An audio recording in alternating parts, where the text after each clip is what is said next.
Assalamualaikum warahmatullahi wabarakatuh. Perkenalkan, nama saya Marzuliani dari kelas 1A jurusan Tadris IPS. Di sini saya akan membuat video tentang menjelaskan bentuk perlawanan rakyat Indonesia melawan Jepang dari dosen pengampu Bapak Nurdiansyah MPD. Baiklah, kita langsung ke soal yang pertama, yaitu penjelasannya tentang perlawanan bangsa Indonesia terhadap penduduk Jepang di Indonesia bisa dikategorikan menjadi 3, yaitu melalui perjuangan yang berbentuk organisasi, gerakan bawah tanah, dan perlawanan bersenjata. 1. Perjuangan organisasi. Perlawanan bangsa Indonesia terhadap penduduk Jepang dilakukan oleh tokoh-tokoh nasionalisme yang memanfaatkan organisasi pembentukan Jepang sebagai alat pemersiap kemerdekaan Indonesia. Beberapa organisasi yang digunakan antara lain: yang pertama yaitu Putera, merupakan organisasi yang memperbolehkan para anggotanya untuk berbicara di depan umum. Oleh karena itu, para tokoh nasionalisme memanfaatkan kesempatan acara rapat besar maupun acara radio yang diselenggarakan oleh organisasi Putera dengan mengarahkan rakyat untuk mempersiapkan kemerdekaan. Yang kedua adalah Barisan Pelopor, merupakan bagian dari Jawa Hukakai. Barisan Pelopor ini diketuai oleh I.R. Soekarno dan beberapa lawan nasionalisme yang menjadi anggotanya, yaitu yang ketiga Cho Sang-ing, merupakan salah satu organisasi yang dimanfaatkan para tokoh nasionalisme dalam pembentukan organisasi Barisan Pelopor untuk kepentingan Indonesia.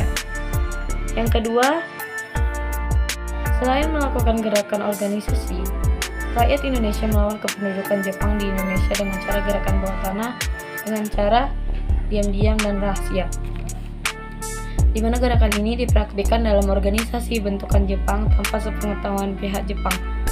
Secara umum, kegiatan bawah tanah yang dilakukan oleh para pejuang nasional guna melawan pendudukan Jepang di Indonesia memiliki beberapa tujuan, yaitu seperti saling membagi informasi dan menjaga nasionalisme, mempersiapkan kekuatan untuk kemerdekaan Indonesia, menyempurnakan semangat dan persiapan untuk kemerdekaan Indonesia, serta mendapatkan informasi perkembangan perang Asia Timur Raya dari radio Army, yang mencoba mempengaruhi jiwa-jiwa revolusioner dan rakyat Indonesia dengan membongkar tipu daya Jepang.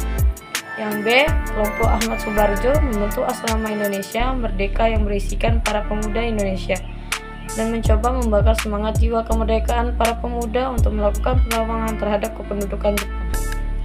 Yang C, kelompok Sultan Syarif yang menyiapkan gerakan bawah tanah anti-fasis untuk melawan Jepang di waktu yang tepat.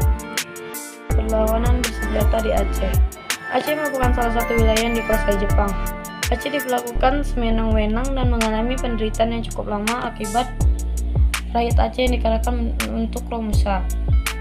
Hal itu menyebabkan pada tanggal 10 November 1942 terjadilah penyerangan terhadap Jepang di Chot Lieng.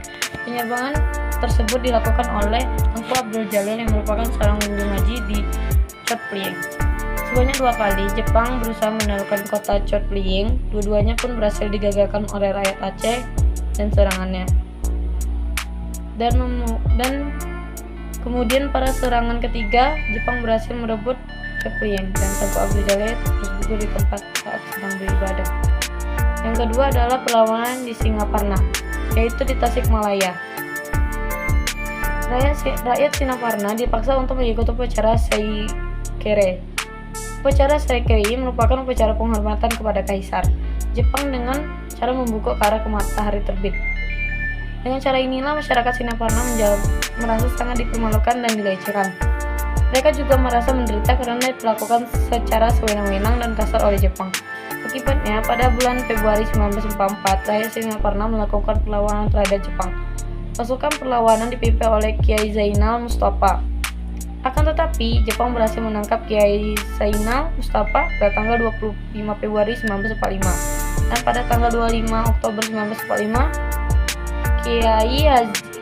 Kiai Zainal harus menghentikan perjuangannya setelah beliau dihukum mati. Yang ketiga yaitu perlawanan di Indramayu. Indramayu mendapatkan perlakuan yang sama oleh Jepang.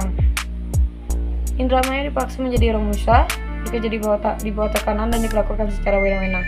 Masyarakat Indomayu juga melakukan perlawanan terhadap Jepang. Pemberontakan tersebut dilakukan di Desa Kamplongan pada bulan April 1944. Yang keempat adalah pemberontakan PETA.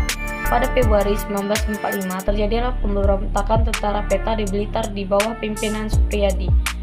Pemberontakan tersebut sangat merepotkan pemerintah pendudukan Jepang dan hampir diikuti oleh seluruh anggota Battalion. Kekuatan tentara Jepang sulit ditandingi karena dipersenjatai tank dan pesawat udara. Pimpinan tentara Jepang menyuruhkan agar tentara PETA menyerah dan kembali ke satuan masing-masing. Kurang lebih setengah pasukan Supriyadi dikembali, tetapi mereka yang justru kembali ditahan dan disiksa polisi Jepang. Supriyadi dan sisa pasukannya tetap setia melawan. Mereka membuat pertahanan di lereng Gunung Kawi dan distrik Pare. Namun, pemberontakan tersebut mengalami kegagalan karena persiapannya tidak matang dan rakyat pun tidak mendukung terhadap pemberontakan tersebut. Perlawanan PETA di Meru, Aceh pada November 1445. Perlawanan ini dipimpin oleh perwira Giyurun Hamid yang dipicu akan kekejaman Jepang terhadap rakyat yang terlebih lagi pada prajurit Indonesia. Perlawanan PETA di Gumilir, Cilacap pada April 1945 dipimpin oleh Regu Gundaco dan kawan-kawan. Pada tanggal 25 April 1945, Jepang mengetahui rencana perlawanan tersebut sehingga Kesuri dihukum mati, tapi digagalkan karena